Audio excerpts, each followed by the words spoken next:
Welcome to the Frontlines of Leadership podcast, where my guests tell stories and share principles to inspire the rising generation of leaders. Today, I'm excited to welcome Mike McInelly to the Frontlines of Leadership podcast. Mike is an entrepreneur, founder, and operator who has built and led multiple successful companies across the tech and dental industries. Mike spent time at Brigham Young University, where he played college football and earned his MBA. He spent time at Adobe, where he traveled the country managing strategy and marketing engagements with Fortune 500 companies, delivering at the VP and C-suite level.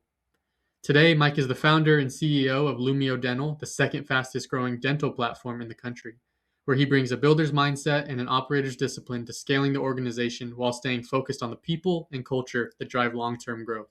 Mike, welcome to the front lines of leadership. Hey, Mike, I really appreciate you being willing to come on the podcast. Welcome. Thank you. Yeah, happy to be here, Jackson. Yeah, and we'll just jump in. I've been really excited to hear your experience. I know we've been connected through family and friends, and I'm really excited to hear what your insights and principles are on leadership. And we'll just jump into the first question. The first question, Mike, in your experience, in business, in big tech, entrepreneurship, who has been one of the greatest leaders in your life? And what are some of the leadership principles that that person portrayed or possessed that made their leadership stick out to you? Yeah, it's a great question. It's hard to pick who's been the single greatest leader in my life. My mentality is that we're the product of all the leaders, and those who have sacrificed and influenced us. We're really the product of them. And I've had so many just amazing leaders bless my life in so many ways. One that comes to mind when you ask is, especially just given the phase or stage of life I was in, was very transformational, impressionable young undergrad. And I had a football coach at BYU named Bronco Mendenhall, who was just a super influential leader for me. And just a little bit of the context, he was a defensive coordinator and he had just been elevated to the head coach. And he was trying to really disrupt and change the culture of the program. And when you get a bunch of like type A athletes, that can be hard to do. Yeah. And he was very deliberate about it and very, very, I think what I remember, he was, very deliberate and very focused on ensuring we were bought in. He didn't just announce, "Hey, here's my new paradigm or a new strategy. Here's how we're gonna, follow me because I'm the head coach." He concocted specific experiences for us to go through. Some were really hard, and some were just easy. Sit there and consume this highlight video. Some Right. were, "Hey, we're gonna climb to the Y," or "Hey, we're gonna burn our last year's jerseys and helmets, and we're gonna make a list of the things that was wrong with the program last year, and no holds bar, and just really talk about what was wrong, and we're gonna burn that big notebook too." So he just gave us a lot of really experiential things to go through to get us to buy in. And the mentality we had when he was making us go through that, like it was like a 6 month-ish or so experience of him sort of transitioning and pushing all those changes through. Our mentality in the locker room was like, we're going undefeated this year. Like we were so Yeah. bought in. Yeah. It just had such a huge effect upon us, and we were 6-6, but the next, I think like 4 years, we lost like, I think we were like second in the country in terms of our 4 year record or something like that. Like Right. he did a great job of just getting, understanding how to manipulate young minds in a good way with great intentions and give us experiences to get us to buy in, because it's a tough group, especially the Right. new head coach where everyone's kind of sizing you up. So he had a huge impact on me, and I'm forever grateful and have great memories of learning from him. Yeah, no, that's awesome. And I was a kid back then watching you guys play, watching Bronco coach and you guys play at BYU. And it's an interesting thing, like you say, and I've interviewed, Navy SEALs, CEOs, professors, Army generals, and whether it's the SEALs or an Army unit or a football team, like there can be, like you're saying, some high egos, maybe some pride in there. And so for a coach to come in and be able to take all of those people together and get them to be bought in is pretty impressive. And you mentioned he made like very tactical, specific experiences to help you guys go through that.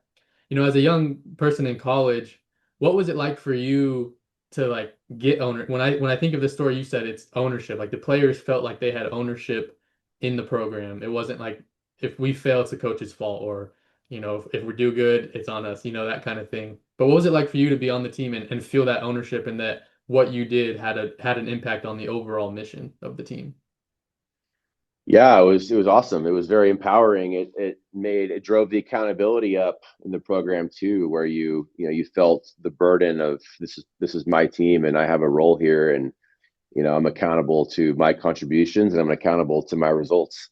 Right. And so it drove up accountability definitely, and that I think was a huge component of what translated into his and our success for sure.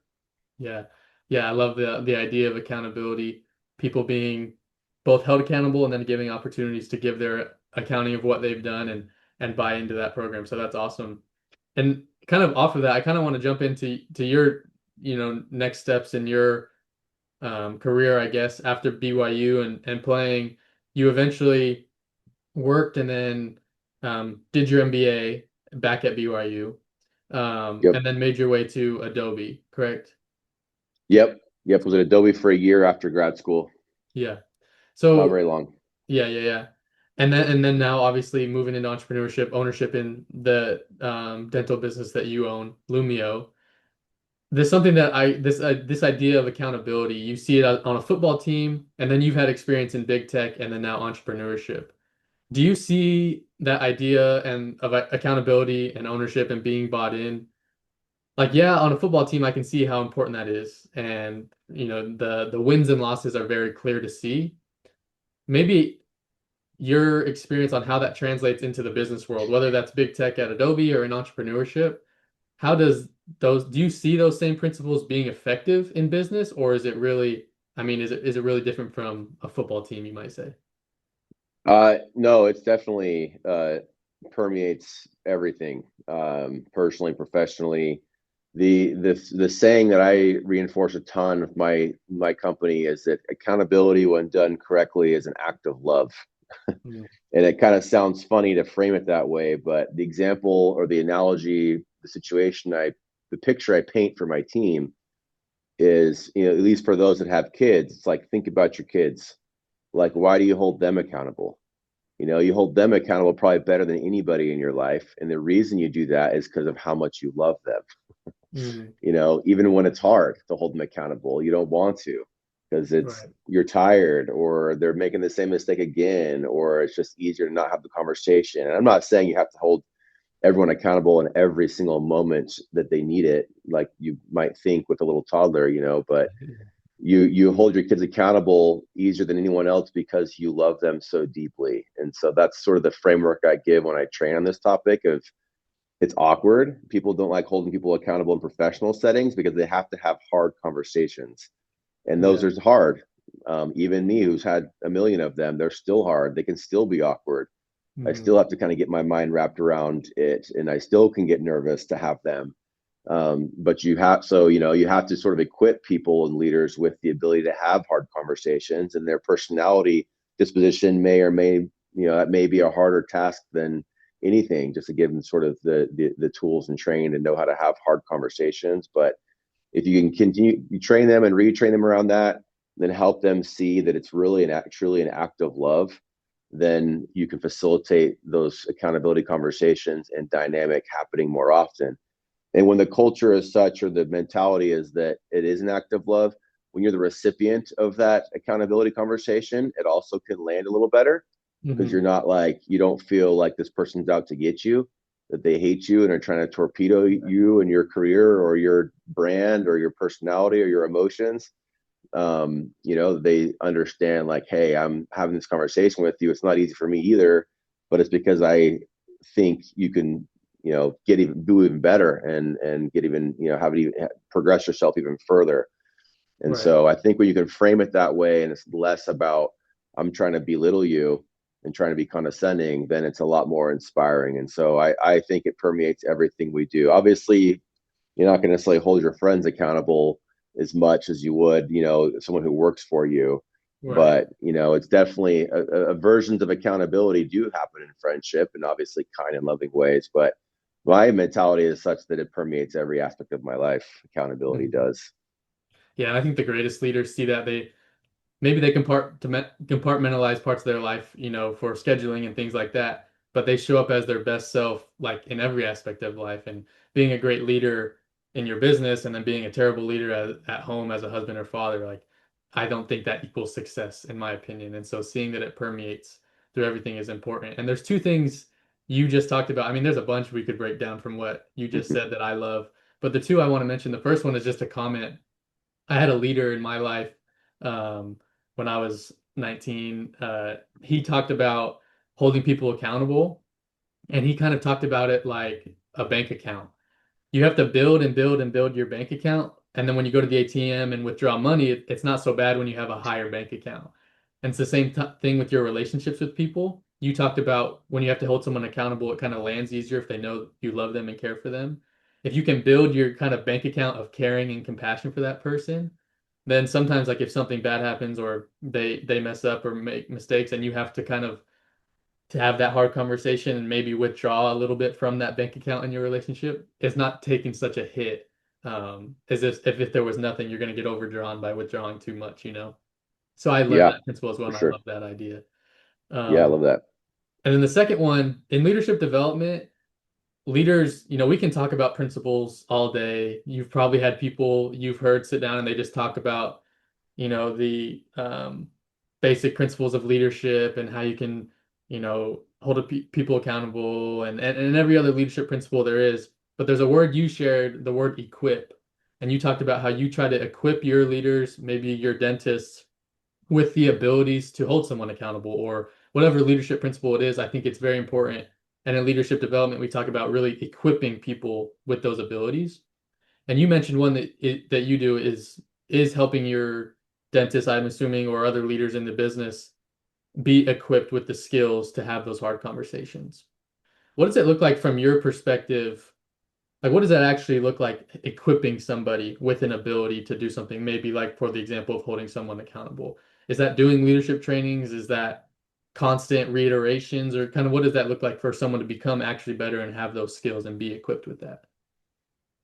Yeah, it's multifaceted. We love to consume books and podcasts, so we have our team, especially managers, read a lot of books and consume podcasts. Sometimes a little bit easier for people nowadays than a Yeah, full-fledged book. It sometimes right. gets perceived as old school, but um, all the Vital Smarts books, the Crucial Conversations book is Mhm. really good. So they have to first, in my mind, understand some of the framework. So I don't think, in my mind, that's not just solely consuming a book, but if they have some of that backdrop of the book, and or you have some trainings, we kind of talk about the principles around accountability. But we're big on role playing, Yeah. and everyone hates role playing. It's always awkward when you first start, and you announce you're going to do it, and everyone kind of fidgets and looks around the room, and no one likes doing it. I don't even like doing it, No, right? yeah. And I tell people that when I'm training them, like, I don't even like doing this, but I know that it works, And, just to even draw a sports analogy, because I coach youth football as well right now with my little Saturday Warriors. And, people often a lot of coaches that I coach against, you'll hear them yell, like, you missed a tackle, and it's like, they don't even teach them in practice how to tackle, like they don't break it down, right? So it's Right. like the kid feels terrible and then his confidence tanks and people are screaming at him and he failed his team, and it's like, did you equip him with the ability? Did you actually practice that? So that's what Right. role playing is for us. You can talk all day long on the theory and the principles and have them read the book and talk through the concepts, but actually stringing a sentence together of account, of a crucial conversation, an awkward conversation, of accountability conversation. We talk about, like, there's muscle memory, there's mental memory. Like when you start stringing those sentences together, your brain starts to sort of understand. Not that you're going to script how you hold people accountable, because that's going to be too robotic and people aren't going to feel like you're loving them. Yeah. But you do need to sort of exercise that muscle in your brain of know how to pierce through that awkwardness and get the reps to be a little more comfortable. And I tell people too, it's okay to have to the accountability conversations are awkward. I will sometimes tell people on the front end, like, this is awkward for me. I Hmm. I care about you. I'm gonna have this conversation, but things may not come out exactly as I want, because I care that you hear this in a way that's motivating to you, and that may make me fumble a little bit. So bear with me as I give my best attempt.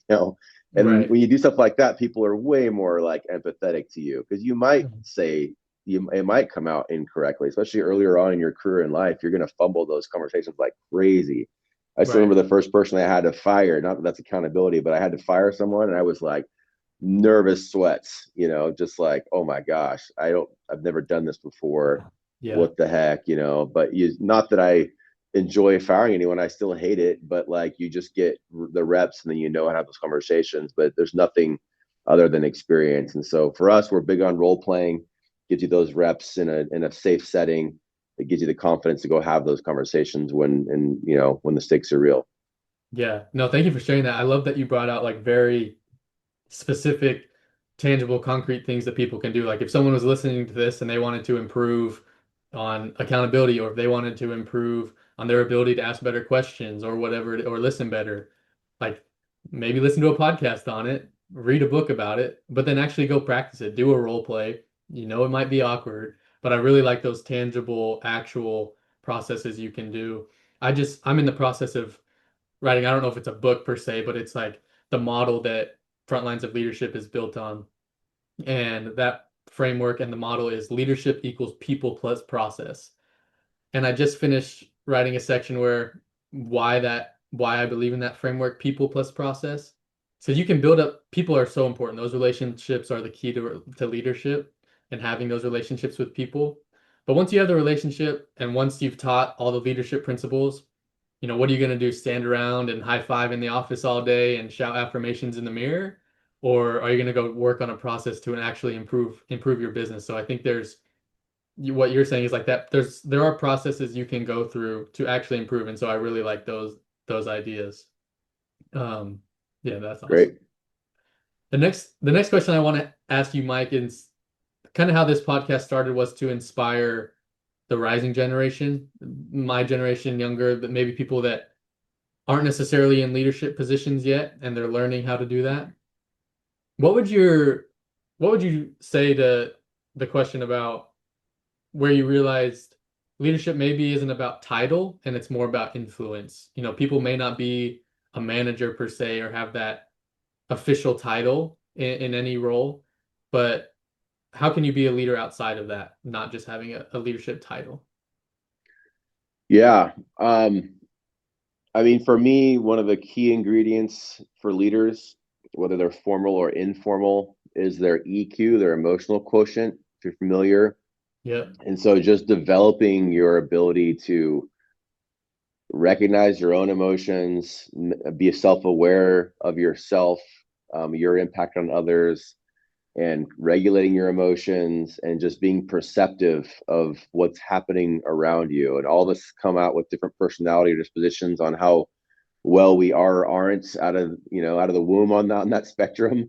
But I'm a believer in nurture on that. You can get better. You can develop that better. And I think that's the key ingredient to leaders, influencers in any environment, athletic, business, personal, military, whatever, is their EQ, their ability Mm. to be, their ability to kind of speak the language of emotion, not speak it, but just even recognize it, regulate it, be self-aware of theirs. And so I would certainly be recommending those younger folk that are not necessarily in formal leadership positions to be developing their EQ skill, and then just be practicing that when they're having conversations. Be the best listener in the room. Don't be scrolling on your phone or distracted on your phone or looking at it when it buzzes. Be even as deliberate as when you're if you take someone to lunch because you want to pick their brain, a colleague or coworker or a friend, like have your phone in your pocket, don't have it on the desk. Little Mm. things like that that signal like, hey, I'm here to listen to you. I'm here to Right. to be present with you. And pay attention to the little details of their communication, their body language, their tone, their face, their expression, just almost like studying a foreign language. Mm. And not that I'm an expert on this, but I can I think about it this way because that's how I had to learn it. I wasn't necessarily the highest EQ person out of the womb, and I kind of realized like, oh, there's this like other language that we all speak, and I need to become fluent in that because that is everything. And Yeah. then just being proactive. Like I'm thinking more of in a professional setting for somebody. Sometimes we think, oh, I'm not the formal manager, then that's not my responsibility or duty. It's like, man, I love teammates that come join us and just find ways to add value. I love it when they're just doing things that are outside of the traditional scope of their job, whether that's taking the dang garbage out or just, Yeah. hey, I can help with that, or let me lead that project, or let me get involved there, or hey, I noticed this. I thought it had some recommendations for how it might be able to be approached differently. Sometimes that's, certain cultures don't welcome that as much because they're like, yeah, stay in your lane. Like, what are you doing? So you Mhm. got to obviously read the room to the point of the whole EQ of the business setting or the Right. environment you're in. But I think you'd be surprised sometimes at how well people, even if you perceive that that's not necessarily welcome, I think if you approach it well and find the right opportunity, there's opportunities everywhere to help, and contribute in proactive ways and be a leader and influencer. And that kind of came across more professionally. I also think that interpersonally, if you notice your teammate, sit across the desk from you, or not even a teammate, just someone else, and you find a way to love and serve them in some subtle way, do it.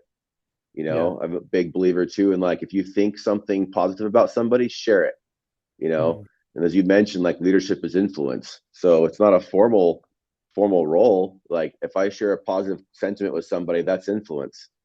Right. And so that's a great way to sort of infuse in confidence in people and influence them in positive ways and help elevate your own ability to influence in your own network and your own tribe that you can develop as you invest in other people. And so I think in Yeah. summary, the biggest one is, I think, EQ. The more you can develop that, the better leader it's going to make you, whether you're in a formal role as a leader or informally.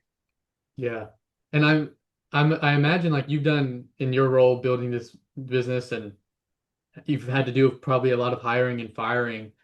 And as you're looking for, say you had a leadership position open, I'm sure you've had them, and you're looking to hire somebody and you're looking for someone who has that high EQ, how do you kind of pinpoint that, or what does that look like in somebody in practice when you're interacting with them? Is it something that maybe you just got the radar for? Or like what does that look like in somebody maybe when you've been hiring and looking for those roles to fill? Yeah, it can be tough. A sort of one kind of related way is just like, how confident do they come across? Not in like an area, like sometimes people I think mistake confidence to be like this aura of like, man, I'm just I can do anything. Yeah.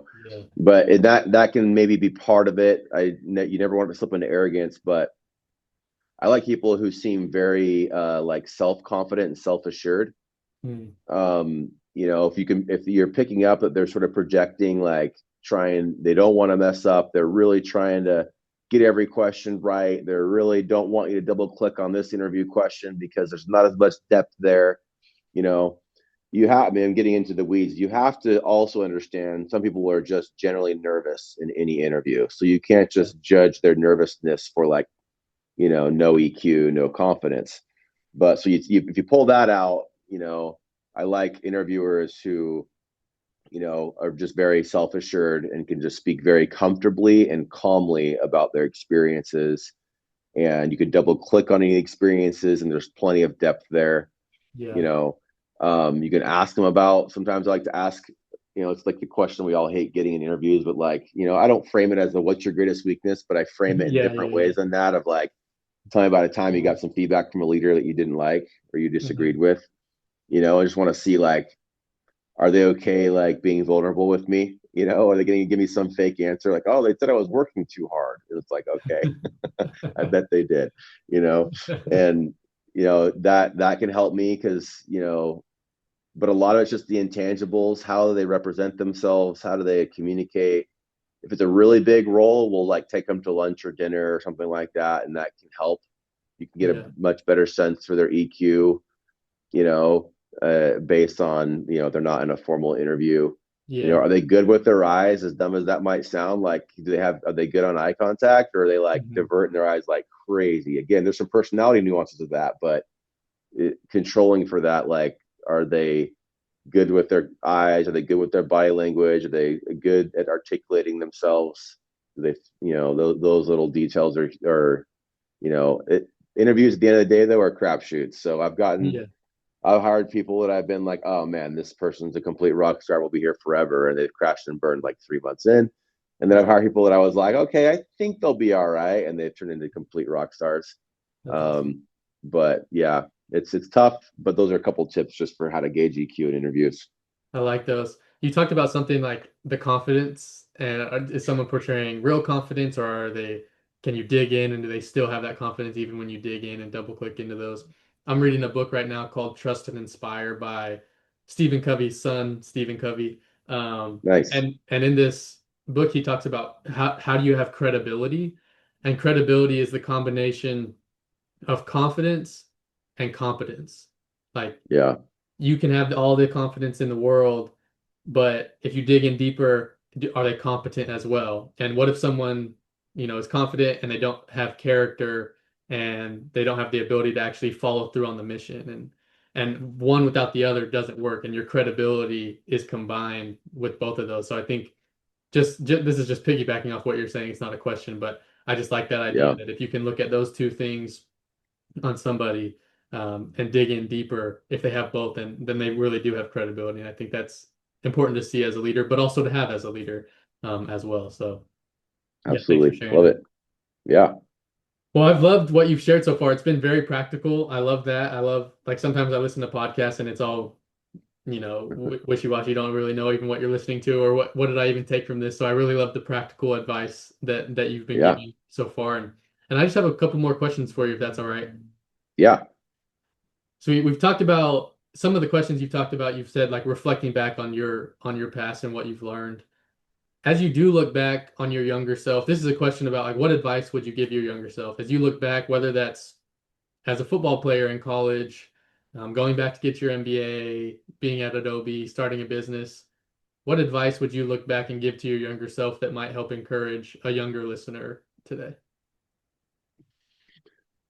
Um, man, so many things for sure. Um, Probably one that comes to mind is like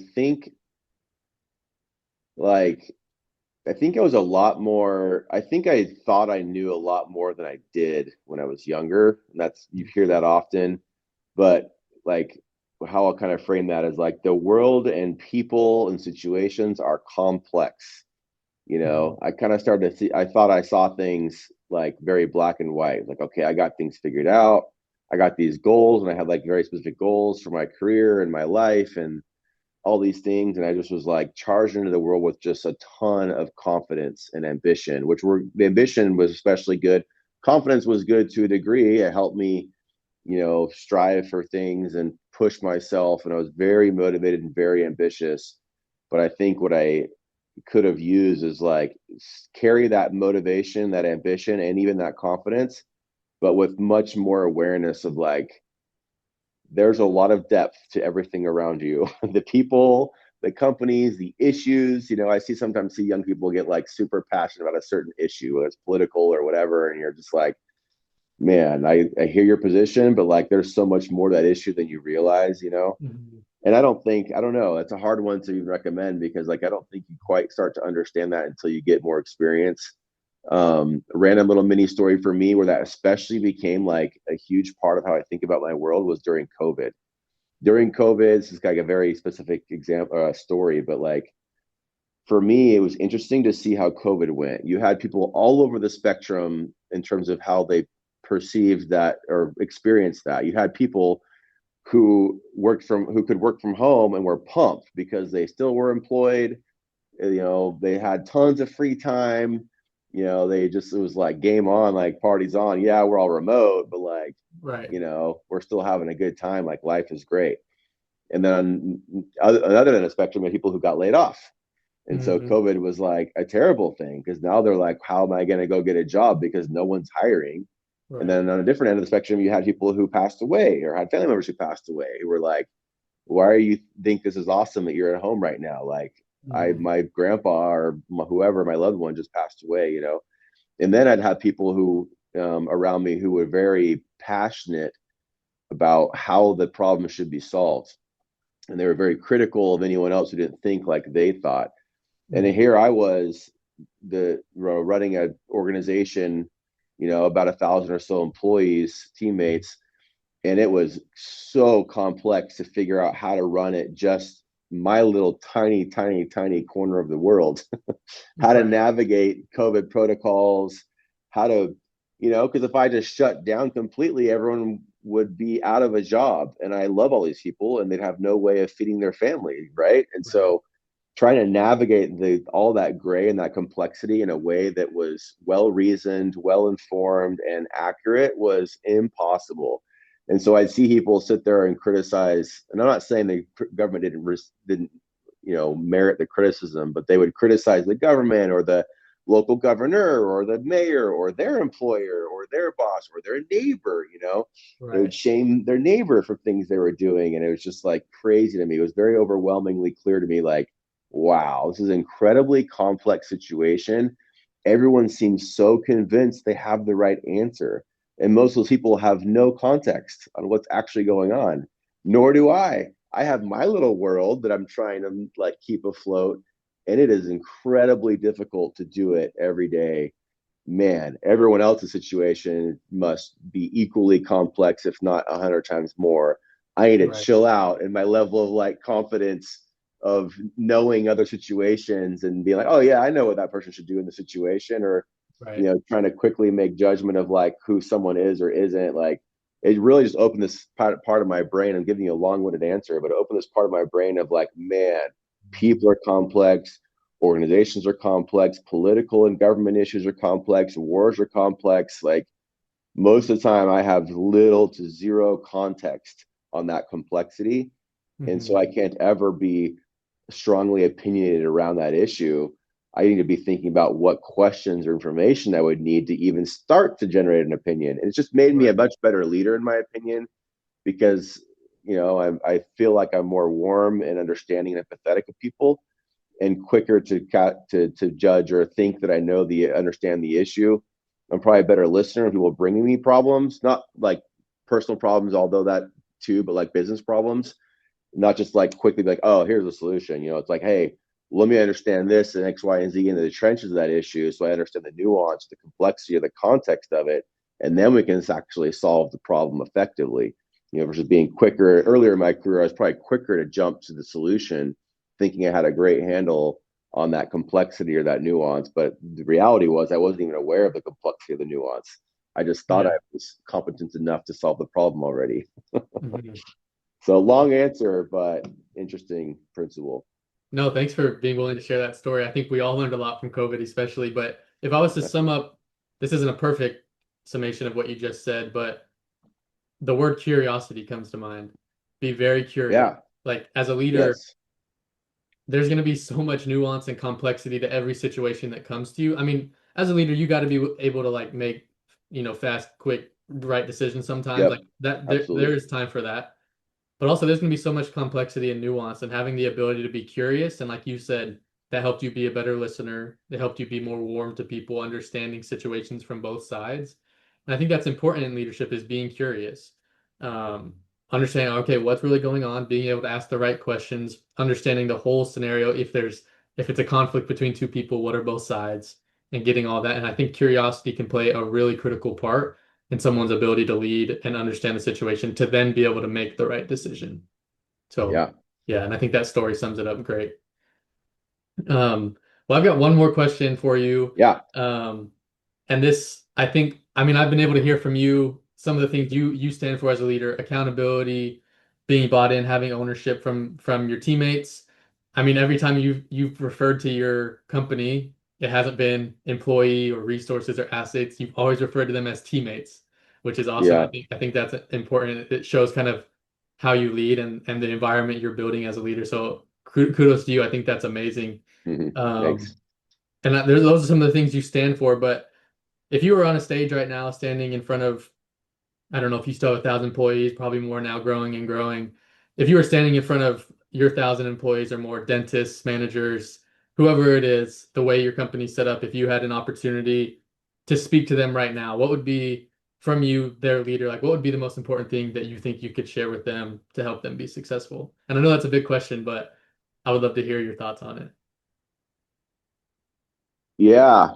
Um, I mean, if it's the first thing that came to mind is just gratitude. Just it's one of our core values. Just what they're doing every day. I'm not in the trenches as much anymore, and what they're doing every day, I'm just grateful for the problems they're facing, the patients they're interacting with. I assume they're all living the core values and serving those patients effectively. And so just a lot of just want them to feel like, hey, we see you, we recognize you, we're grateful for what you're doing, and want you to feel that, and feel seen and feel heard and feel appreciated. I think it's very motivating, for people to kind of feel that way because you don't necessarily get enough of that in our lives. But Yeah. yeah, No, I love that. Gratitude goes a long way for people. If you're a leader, or in my shoes, having leaders that have shown gratitude to me, it only makes me want to work harder, perform better. So I think that's very important from a leader.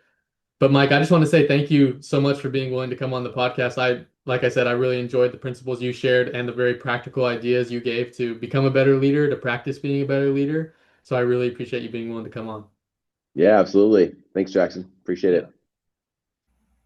Thank you for spending time with us on the Front Lines of Leadership podcast. Leadership isn't about the position you hold, it's about the responsibility you accept and the people you serve.